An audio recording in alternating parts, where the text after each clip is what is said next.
pagpalang araw po sa ating lahat mga kongpak. So ayan po ang ating mga itlog, US Jumbo Line Paying Ducks. Mag-iikot po tayo. So kailangan lang nating ikutin ng umaga tapos gabi para ano po, pusa pong mag-hatch ang ating mga papisa, yung mga itlog.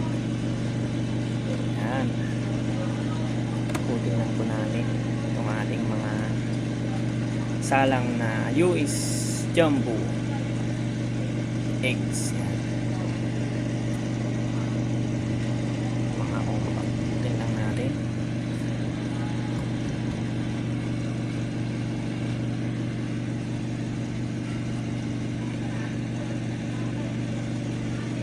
Yun. Bale, ito lang po yung inikot natin.